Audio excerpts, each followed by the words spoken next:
Start करते हैं class 7th history chapter 7 से tribes nomad and settled communities. Now you saw in chapter 2nd, 3rd and 4th how kingdom rose and fall. यानी कि हम लोगों ने अभी तक ये पढ़ा है कि कैसे राजा थे, जो किंगडम थे, डायनेस्टीज थे, उनका वो बढ़े थे, उसके बाद धीरे धीरे वो गिरे. एक टाइम था जब वो काफ़ी ज़्यादा अपने लोगों में फेमस थे, एज इन उनको सब जानते थे और मानते थे. फिर एक टाइम आया कि उनको धीरे धीरे उनका पतन होना शुरू हो गया. Even as this was happening, new arts, craft and production activities flourished in towns and villages. ये सब जब हो रहा था उस टाइम पे एक चीज़ और हो रही थी जो साथ में हो रही थी. वो क्या था? Art, craft and production activity धीरे धीरे फ्लरिश कर रही थी टाउन्स में एंड विलेजेस में. ठीक है. Over the centuries important political, social and economic development had taken place. और काफ़ी टाइम में क्या चीज़ें हुई हैं? कई सारी डेवलपमेंट हुई हैं, चाहे वो पॉलिटिकल हो, सोशल हो, इकोनॉमिकल डेवलपमेंट हो. मतलब जो नए राजा आ रहे थे और जा रहे थे उस सब के बीच में आर्ट, क्राफ्ट और ये डेवलपमेंट वाली चीज़ें होती रही. But social change was not the same everywhere because different kinds of society evolve differently.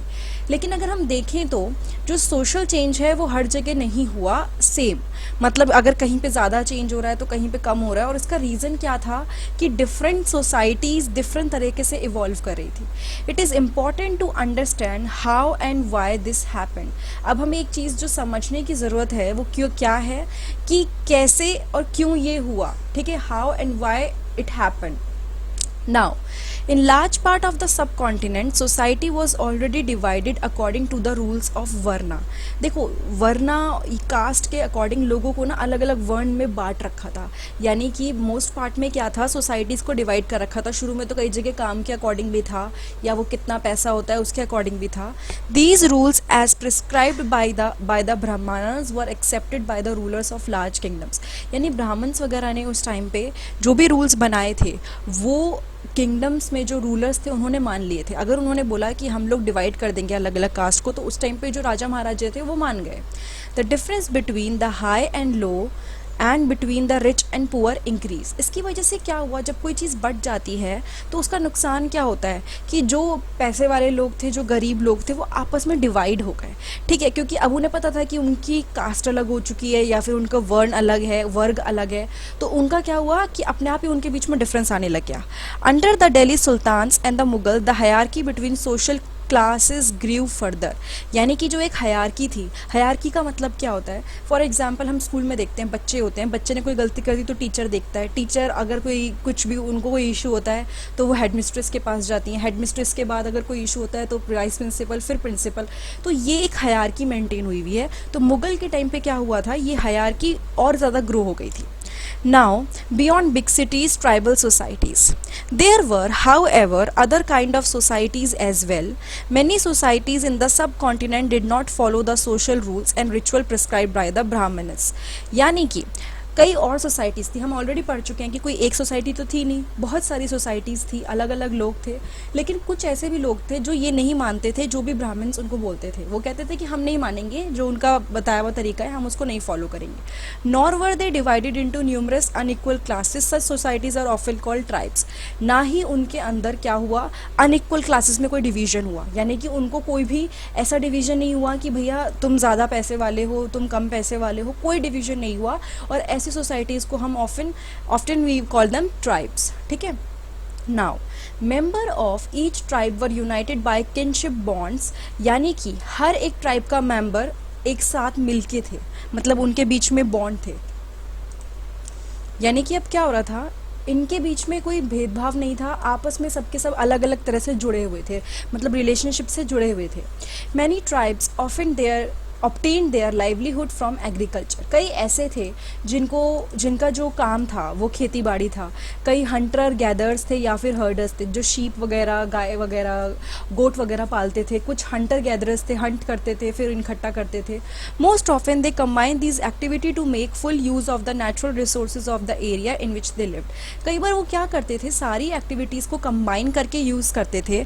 ठीक है. ताकि वो जो भी चीज़ें उनके आसपास प्रेजेंट है उसको अच्छे से यूज़ कर पाए. तो most often they combine this activity ताकि फुल यूज हो पाए नेचुरल रिसोर्सेज का. Some tribes were nomadic and moved from one place to another. ये टर्म बहुत बार यूज़ होती है। नोमैडिक क्या होते हैं, जो एक जगह से दूसरी जगह मूव करते हैं। तो यहाँ पे यही बोला है कि कुछ ट्राइब्स बहुत नोमैडिक थे, मतलब वो एक जगह टिकते नहीं थे, एक जगह से दूसरी जगह चले जाते थे। A tribal group control land and pastures jointly and divided these among household according to its own rule. यानी क्या होता था, एक ट्राइबल ग्रुप, जो ट्राइबल एक ग्रुप होता था, वो लैंड को और जो भी खेती बाड़ी की ज़मीन होती थी उन सबको क्या करता था, कंट्रोल करता था और इनको अपने अकॉर्डिंग डिवाइड कर देता था लोगों में।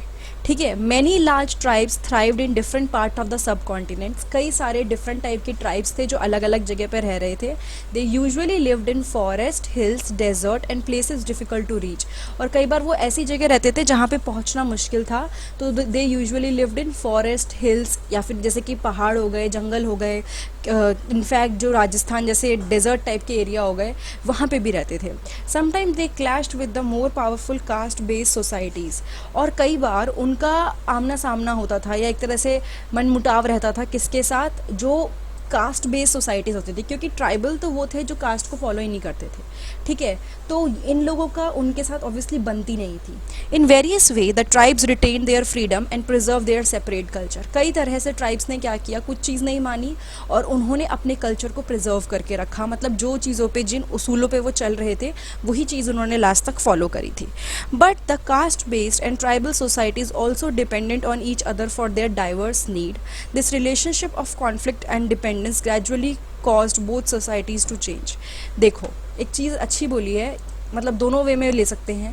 कास्ट बेस्ड और ट्राइबल सोसाइटी दोनों एक दूसरे पे डिपेंडेंट थे अपनी अपनी ज़रूरतों की वजह से। ठीक है। एक को एक की ज़रूरत थी, एक को एक की ज़रूरत थी। एक तो वो लोग जो भाई कास्ट फॉलो करते हैं, एक वो लोग हो गए जो प्रॉपर कोई कास्ट फॉलो नहीं करते, लेकिन ये एक दूसरे से जुड़े हुए थे। किस तरह से, क्योंकि वो एक दूसरे की ज़रूरतों के चक्कर में ये एक दूसरे से जुड़े हुए थे। तो उसकी वजह से क्या होता था, कई बार कॉन्फ्लिक्ट भी होते थे, मनमुटाव रहते थे और डिपेंडेंस, एक दूसरे पर डिपेंडेंट रहते थे, जिसकी वजह से क्या हुआ, दोनों सोसाइटीज़ चेंज होने लग गई। ठीक है। Now who were tribal people. अब हम लोग पढ़ेंगे ट्राइबल लोग कौन थे। Contemporary historians and travellers give very senti information about tribes. A few exception apart, tribal people did not keep return record. यानी कि ट्राइबल पीपल के बारे में क्या बोलते हैं कि वो लोग कोई रिकॉर्ड्स नहीं रखते थे। जैसे अभी तक हमने जो भी राजा महाराजाओं के बारे में पढ़ा, ये लोग अपने जो भी काम होता था, जिस तरह से इनका राज्य फैल रहा था, ये रिकॉर्ड्स रखते थे, लिख के इंस्क्रिप्शंस लिखवाते थे। लेकिन ट्राइबल लोगों के साथ ऐसा नहीं था। But they preserved rich custom and oral traditions. लेकिन उनके जो कस्टम्स थे, जिनको वो फॉलो करते थे, जो उनके ट्रेडिशंस थे, बोल के जो वो चीज़ें फॉलो करवाते थे, वो इन्होंने प्रिजर्व करके रखे। और होता क्या था, वो कैसे प्रिजर्व होते थे, हर जनरेशन में वो एक जनरेशन से दूसरी जनरेशन में पास ऑन हो जाते थे। Now present day historians have started using such oral tradition to write tribal histories. यानी कि आज के जो हिस्टोरियंस हैं, जो वर्क कर रहे हैं हिस्ट्री पे, उन्होंने क्या किया, उन्होंने ओरल ट्रेडिशंस को क्या करना शुरू किया है, जो भी उस टाइम पे बोला जाता था, जो ओरल ट्रेडिशंस पास ऑन हुए हैं एक जनरेशन से दूसरी जनरेशन में, उनको उन्होंने लिखना शुरू कर दिया है, ताकि अगर अब उन्हें ट्राइबल हिस्ट्रीज लिखने की ज़रूरत है तो ये उस टाइम के जो ओरल ट्रेडिशंस थे उनको फॉलो करते हैं। Tribal people were found in almost every region of the subcontinent. यानी हर जगह वो मिलते थे। The area and influence of a tribe varied at different point of time. यानी कि कौन सा एरिया है जहाँ पे ट्राइबल लोग हैं और उनका जो भी असर है, मतलब जो भी वो किसी पे कुछ भी उनका असर पड़ा है, वो हर जगह चेंज होता रहा। ठीक है। लाइक कहीं पे अगर वो बहुत ज़्यादा डोमिनेंट है तो कहीं पे बिल्कुल ही उनको कोई पूछता नहीं है। तो इस तरह से हर जगह वो डिफरेंट था। Some powerful tribes control large territories. कुछ ट्राइब्स बहुत ही बड़ी बड़ी टेरिटरीज़ को कंट्रोल करते थे, जैसे कि पंजाब में the Khokhar tribe was very influential during the 13 and 14 century. इसको मैं हाईलाइट कर देती हूँ। पंजाब की बात करते हैं तो खोखर ट्राइब कौन थे, ये लोग बहुत ही इन्फ्लुएंशियल थे। कब, 13 से 14 सेंचुरी के बीच में। Later the Gakkhars became more important. उसके बाद घक्कर्स, एक और ट्राइबल का नाम लिखा है ट्राइब्स का, वो बहुत ही इन्फ्लुएंशियल हो चुके थे। ठीक है। The chief Kamal Khan Gakkhar was made a noble by emperor Akbar. अब देखो ये क्या चीज़ लिखी है कि जो चीफ था घक्कर ट्राइबल का, क्या नाम था, कमाल खान घक्कर, उनको अब अकबर जी ने, मतलब अकबर ने क्या बना दिया, मनसबदार बना दिया था। आपने मनसबदार के बारे में पहले चैप्टर्स में पढ़ा है, वो वीडियो भी आपको नीचे डिस्क्रिप्शन बॉक्स में मिल जाएंगी। In Multan and Sindh the Langahs and Arghuns dominated extensive region before they were subdued by the Mughals.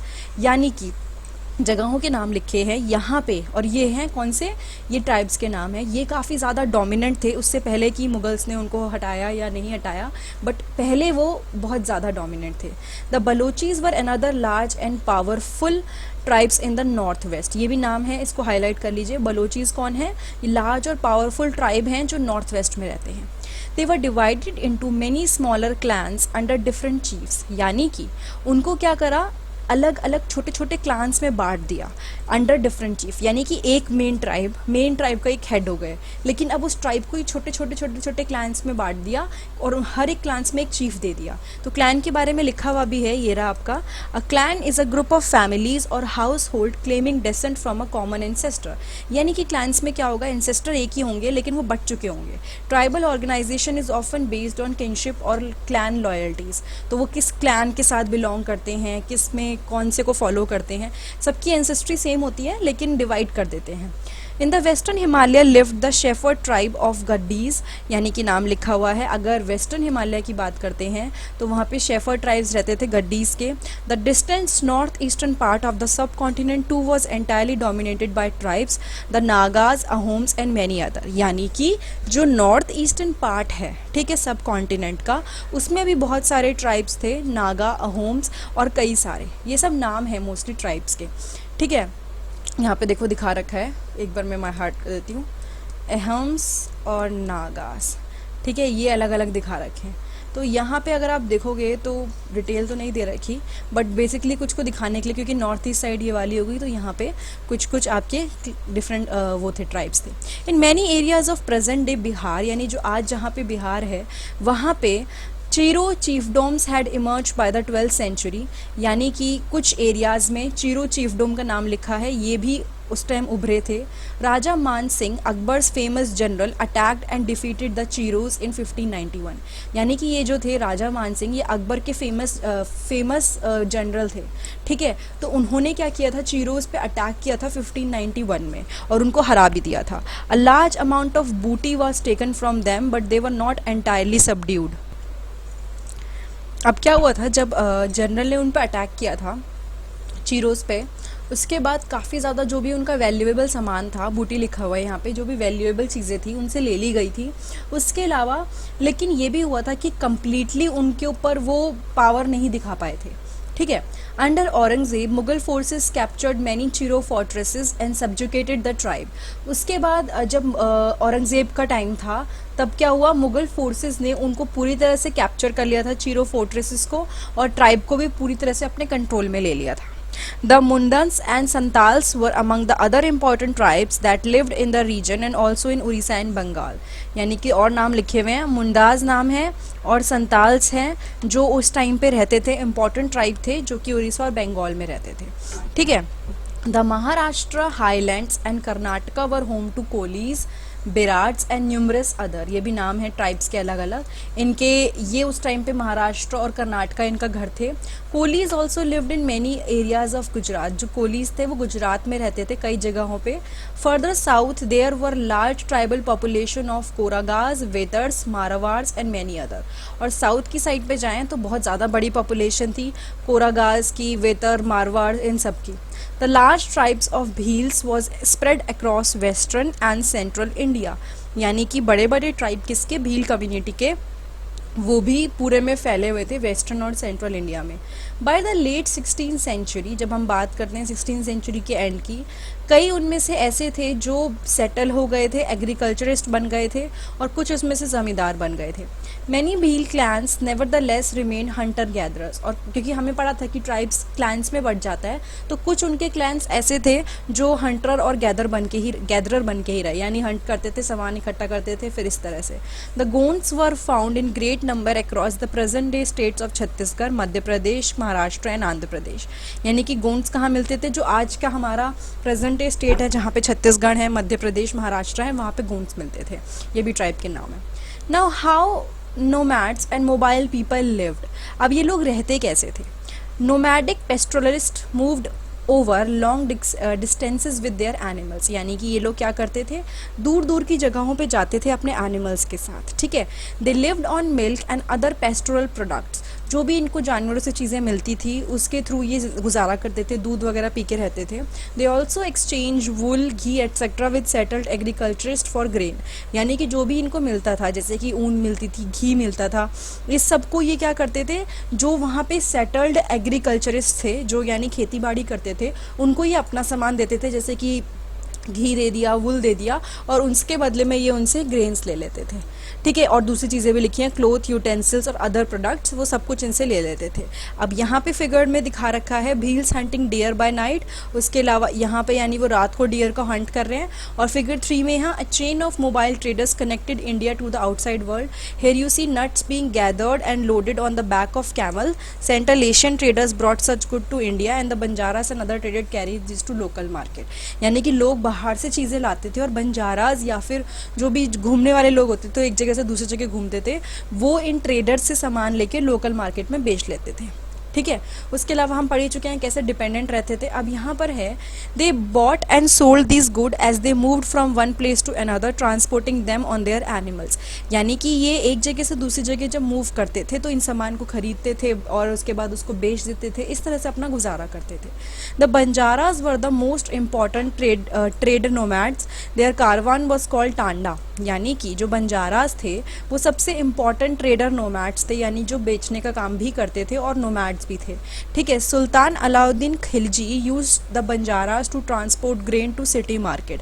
अब क्या होता था, जो अलाउद्दीन खिलजी हैं उनके बारे में है कि वो बंजाराज को यूज़ करते थे एक जगह से दूसरी जगह सामान ट्रांसपोर्ट करने में।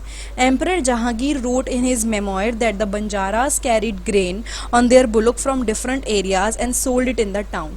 यानी क्या होता था, जहांगीर ने लिखा है अपने मेमोयर में, जहाँ पे वो सारी चीज़ें वगैरह लिखते थे, कि जो बंजाराज हैं वो ग्रेन को कैरी करते थे अपनी बुलक पे और डिफरेंट एरियाज से लेके जाके उसको बेचते थे टाउन में। ठीक है, तो क्या कर रहा है बेसिकली, वो एक जगह से दूसरी जगह मूव भी कर रहे हैं और सामान भी बेच रहे हैं।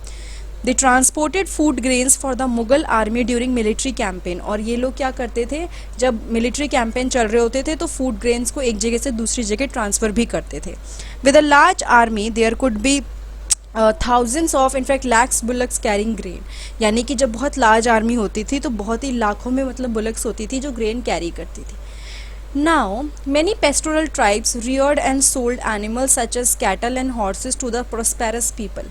कई ट्राइब्स ऐसी थी जो मतलब इन सब का एनिमल्स वगैरह को पालती थी, इन एनिमल्स को पालती थी और बेच देती थी, जैसे कि कैटल या हॉर्सेस हो गई, और किसको जो लोग पैसे वाले होते थे उनको ये बेच देते थे। Different caste of petty peddlers also travel from villages to village. अब होता क्या था कि अलग अलग कास्ट के लोग जो मतलब वॉक करते थे, छोटी कास्ट के भी लोग जो उस टाइम पे माने जाते थे, वो भी विलेज टू विलेज ट्रैवल करते थे। ठीक है, they made and sold wares such as ropes, reed, straw, mattings and coarse sacks. ये क्या करते थे, अलग अलग चीज़ों को बेचते थे। मैं इसको हाईलाइट कर देती हूँ, मतलब कि जैसे रस्सी वगैरह हो गई, स्ट्रॉ वगैरह की जो बनी हुई चीज़ें होती थी, इन सबको, बोरी वगैरह होती थी, इन सब चीज़ों को ना ये लोग बेचते थे। Sometimes mendicants acted as wandering merchants.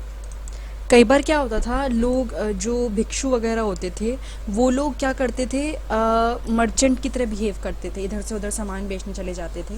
There were castes of entertainers who performed in different towns and villages for their livelihood, यानी कि ऐसे भी लोग थे, अलग अलग कास्ट के लोग थे जो एंटरटेन करते थे, परफॉर्म करते थे अलग अलग टाउन्स में और विलेजेस में, ताकि वो अपनी जीवन का मतलब यापन कर सकें। तो ये था पार्ट 1 क्लास 7th हिस्ट्री का chapter 7 tribes, nomads and settle communities. अगर ये वीडियो आपको अच्छी लगी है तो प्लीज़ लाइक, कमेंट, सब्सक्राइब और शेयर करना मत भूलिएगा। उसके अलावा पार्ट 2 देखने के लिए, इसका नेक्स्ट पार्ट देखने के लिए आप नीचे डिस्क्रिप्शन बॉक्स में आपको लिंक मिल जाएगा, वहाँ पे आप उसको क्लिक करेंगे तो आपको पार्ट 2 भी मिल जाएगा। उसके अलावा अगर आपको और चैप्टर्स देखने हैं हिस्ट्री, ज्योग्राफी, साइंस के, तो आप नीचे डिस्क्रिप्शन बॉक्स को चेक करते रहिए, आपको वहाँ पर सब कुछ मिलेगा, सारे लिंक मिल जाएंगे। वरना मेरे चैनल पर जाके प्लेलिस्ट में एक ऑप्शन आता है, आप जब चैनल खोलेंगे तो प्लेलिस्ट दिखेगा, प्लेलिस्ट में अलग अलग क्लास के अकॉर्डिंग आपको प्लेलिस्ट दिखेगी, और जो भी चीज़ आपको पढ़नी है यानी कि क्लास के अकॉर्डिंग, सब्जेक्ट के अकॉर्डिंग मैंने चैप्टर्स को डिवाइड कर रखा है, आपको वो सब कुछ वहाँ पे मिल जाएगा। Thank you so much.